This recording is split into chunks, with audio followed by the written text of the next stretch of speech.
गांव में तो सब जगह अकाल की परिस्थिति हो गई है। लगता नहीं कि अब इस गांव में ज्यादा दिन रुकना उचित होगा। काम के लिए बाहर गांव तो जाना ही पड़ेगा। चंदन काम की तलाश में दूसरे गांव की ओर निकल पड़ता है। चलते चलते वह रामपुर गांव में आ जाता है।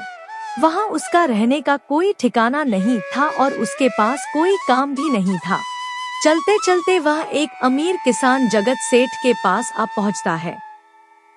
सेठ जी, मैं चंदन दूसरे गांव से आया हूँ। हमारे गांव में अकाल की परिस्थिति हो गई है। लोगों के खेत सूखे पड़े हैं।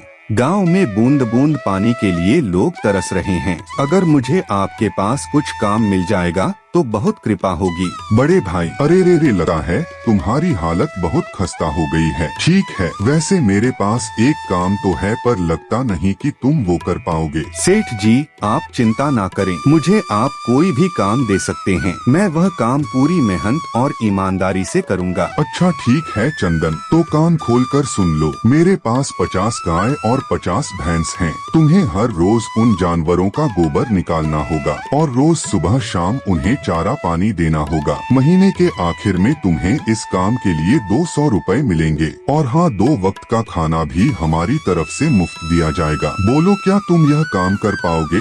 अरे बाप रे, 50 गाय और भैंसों को संभालना आसान काम नहीं है, पर अब मैं कुछ कर भी तो नहीं सकता और ऊपर से सेठ जी 2 वक्त का खाना भी दे रहे हैं। ठीक है सेठ जी, मैं यह काम कर लूँगा, पर एक विनती है। हाँ बोलो चंदन, क्या बात है?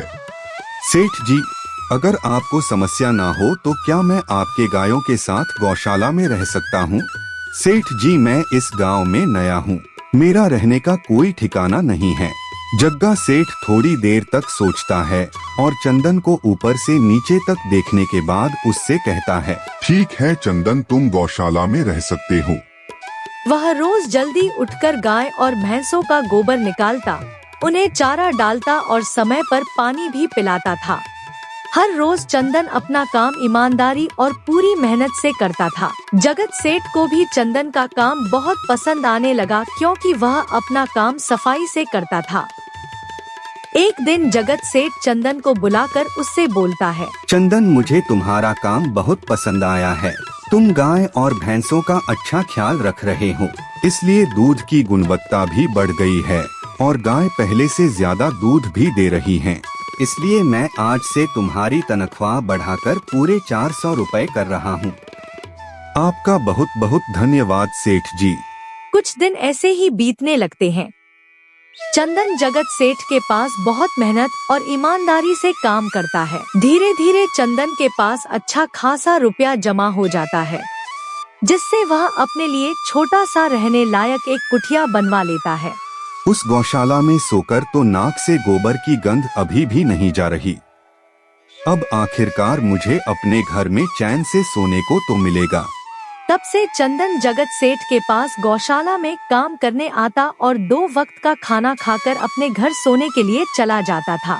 कई साल ऐसे ही बीत जाते हैं। चंदन की मेहनत के कारण उसके पास अच्छा खासा रुपया जमा हो जाता है। एक दिन चंदन जगत सेठ से बोलता है, सेठ जी, आजकल गांव में चोरी की समस्या बहुत बढ़ गई है और मेरे पास कुछ रुपए भी जमा है जो मैंने अपने घर में रखे हुए हैं, पर मुझे उन पैसों की चोरी की चिंता हो रही है। आपको तो पता है कि मैं दिन भर आपके पास ही काम करता हूँ और सिर्फ रात में ही घर सोने जाता हूँ, इसलिए मुझे रोज उन पैसों की चोरी की चिंता सताती है। हाँ चंदन, तुम बात तो बिल्कुल सही कह रहे हो। आए दिन गाँव में नए नए चोरी के किस्से सामने आ रहे हैं और दिन भर तो तुम्हारा घर खाली ही रहता है, तो चोरी होने की संभावना तो जरूर है। जगत सेठ थोड़ी देर सोचता है और फिर चंदन से कहता है, देखो चंदन, ऐसे समय में तो गांव में एक ही जगह है जहां पर तुम्हारा धन सुरक्षित रह सकता है, और वो है जमींदार का घर। क्या जमींदार का घर? हाँ चंदन, इस गांव के जमींदार बहुत ईमानदार और दयालु हैं। ऐसा मैंने कुछ लोगों से सुना है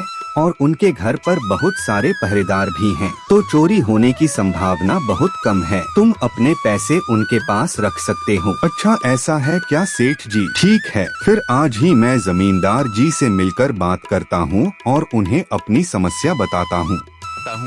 उस दिन भूषण जमींदार जी के घर उनसे बात करने जाता है। एटू रुको, कहाँ अंदर आए जा रहे हो? वहीं रुक जाओ। जी जी, मुझे जमींदार जी से मिलना है। क्या काम है तुमको उनसे? मुझे जरा बताओ। जी, मुझे कुछ पैसे रखवाने थे उनके पास, यही काम के लिए आया था मैं। अच्छा ठीक है, तुम अंदर जा सकते हो।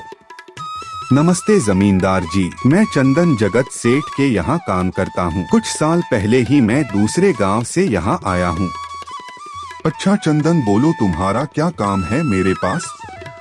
जमींदार जी, मैं सालों से जगत सेठ के पास काम कर रहा हूँ और मैंने कुछ रुपए भी जमा कर लिए हैं। पर बात यह है कि गांव में चोरी की समस्या बहुत बढ़ गई है, तो मुझे अपने रुपए घर में रखने से डर लग रहा है।